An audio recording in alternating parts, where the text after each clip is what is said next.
আসসালামু আলাইকুম viewers, education টিপ চ্যানেলের পক্ষ থেকে আপনাদের সকলকে জানাই অনেক অনেক শুভেচ্ছা ও অভিনন্দন।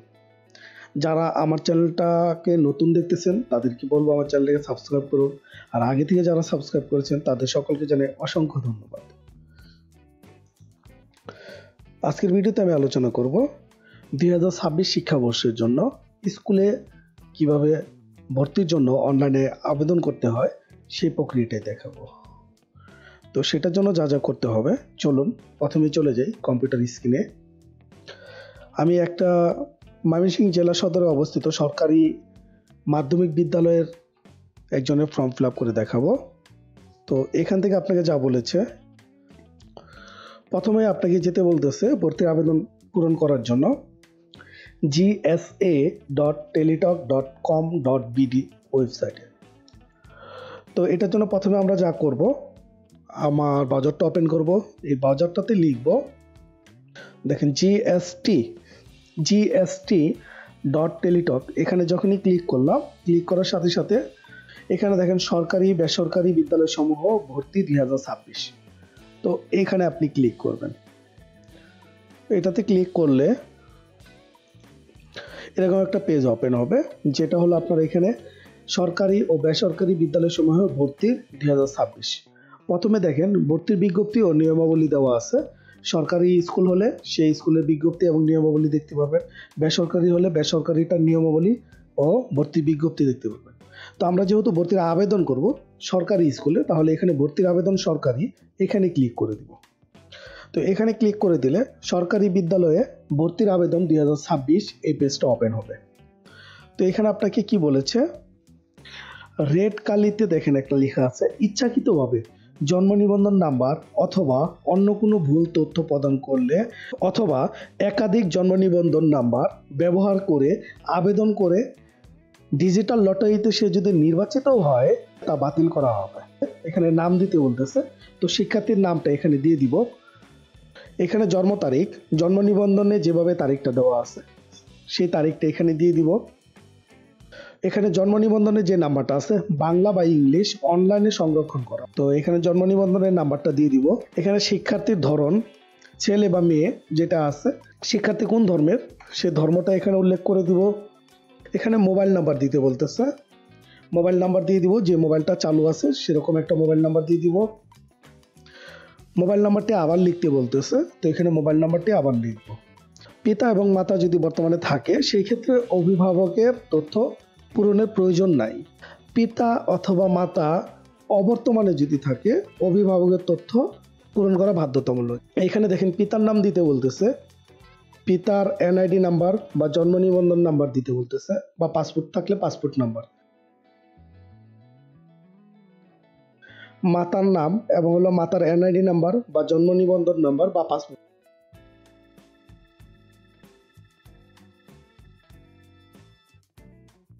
যে শ্রেণীতে ভর্তি হতে চান সেটি নির্বাচন করতে বলতেছে। আপনি কোন ক্লাসে ভর্তি হতে চাচ্ছেন সেই ক্লাসটা এখানে দিয়ে দিবেন। পূর্ববর্তী স্কুল এর নাম, আপনি আগে যে স্কুলে পড়াশোনা করেছেন সেই স্কুলের নামটা দিবেন, এবং হলো আগের স্কুলে আপনি কোন ক্লাসে পড়াশোনা করেছেন সেটা এখানে দিয়ে দিবেন।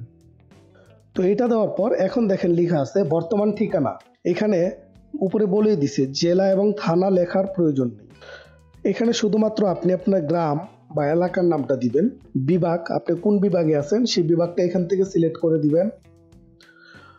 জেলা, কোন জেলাতে আছেন সেই জেলাটা এখানে সিলেক্ট করে দিবেন।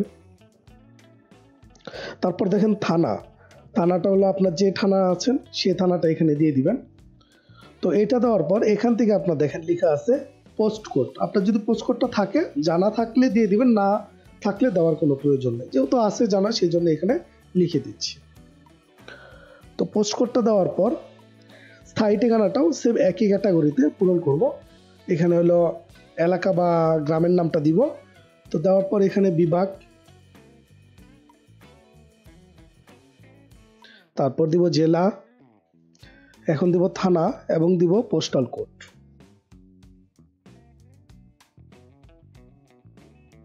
আমি এখানে ভাষণটা দেখি কি কি বাংলা এবং ইংলিশ আছে, যেহেতু বাংলার জন্য আবেদন করতেছি বাংলা লিখে দিলাম।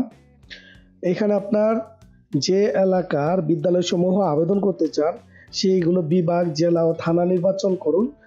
তো এটা দেওয়ার পর যখনই আপনি এখানে বিদ্যালয়ের তালিকা দেখান ক্লিক করবেন, এখানে সাথে সাথে ক্লিক করার সাথে সাথে আপনার এখানে যেই বিদ্যালয়গুলো আছে অর্থাৎ আপনার থানার অধীনে যেই সরকারি বিদ্যালয়গুলো আছে, এখানে কয়টা বিদ্যালয় পাওয়া গেছে দেখেন, এখানে লেখা আছে 4টি বিদ্যালয় পাওয়া গিয়েছে। তো এখানে তালিকায় যেহেতু আমাকে 4টা বিদ্যালয় পাওয়া গেছে, তো এখানে আমি প্রথমে আপনার যে পছন্দের যেটা আছে, যে স্কুলটা আপনি পছন্দ করতে চাচ্ছেন সেটাকে আপনি পছন্দের তালিকায় প্রথম রাখবেন। তো এইভাবে পর্যায়ক্রমে আপনি 5টা স্কুল এখানে দিতে পারবেন। যেহেতু আমার এখানে 4টা স্কুল পাওয়া গেছে, তো 4টা স্কুলের ভিতরে তো আমি এখানে প্রথম চুজ দিয়ে দিব government laboratory high school Mymensingh. তো এখানে যে কোটার যে সিস্টেমটা এখানে দেখেন, এখানে যেমন GN, FF, MT, TS এই জিনিসগুলার সংরক্ষিত আসনের কোড। তো সংরক্ষিত আসনের কোড এখানে বিস্তারিত দেওয়া আছে। GN মানে সাধারণ সকল আবেদনকারীদের জন্য প্রযোজ্য। তারপর FF মানে হলো ফ্রিডম ফাইটার, যেটিকে মুক্তিযোদ্ধার সন্তান বলা হয়। MF শিক্ষা মন্ত্রণালয়ে কর্মরত কর্মচারীগণের সন্তান যারা আছে তারা এটা দিবে। TS সরকারি বিদ্যালয়ে কর্মকর্তা কর্মচারীগণের সন্তানেরা TS দিবে। প্রতিবন্ধী বা অক্ষম ছাত্রছাত্রী যারা আছে তারা দিবে DIS। প্রতিষ্ঠান সংলগ্ন এলাকা অর্থাৎ আপনার এরিয়ার কাছাকাছি যেই স্কুলটা আছে তো সেটার জন্য CA। গভ সরকারি প্রাথমিক বিদ্যালয়ের ছাত্রছাত্রীরা। SIB ভাই বোন যদি থেকে থাকে একই এই স্কুলে যেটাতে আপনি ভর্তির জন্য আবেদন করতেছেন। জমজ টুইন দিবেন LB লিল্লা বোর্ডিং এর অবস্থানরত শিক্ষার্থীরা। তো এখানে আমার যেহেতু যে ফর্মটা আমি ফিল আপ করতেছি ও সরকারি প্রাথমিক বিদ্যালয়ের ছাত্র, তো সেজন্য আমি এখানে দিব GOB গভের যে টিকটা আছে সেই টিকটা এখানে দিয়ে দিব। তো আমি প্রথম চুজ দিয়ে দিলাম, তো দ্বিতীয় চুজ দিয়ে দিচ্ছি,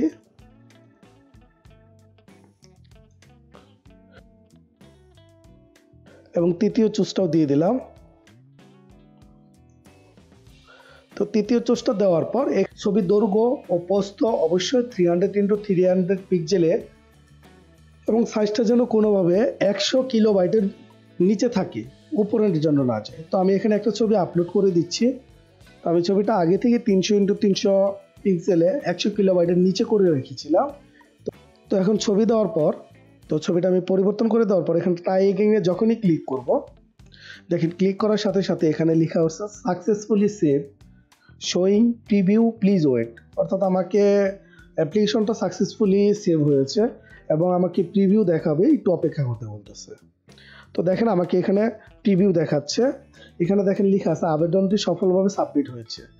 নিচের তথ্য সতর্কতার সাথে মিলিয়ে নিন। আপনি আবেদনটাকে প্রিভিউ করে দেখে নেবেন, যদি কোথাও কোনো ভুল থেকে থাকে এখানে দেখেন লেখা আছে এখানে ক্লিক করুন, ওইখান থেকে ক্লিক করে আবেদনটি আপনি, তো যেহেতু আমার এখানে আবেদনগুলো সম্পূর্ণ সঠিক আছে, ডাউনলোড বাটনে ক্লিক করে প্রিন্টটা ডাউনলোড করে নিব।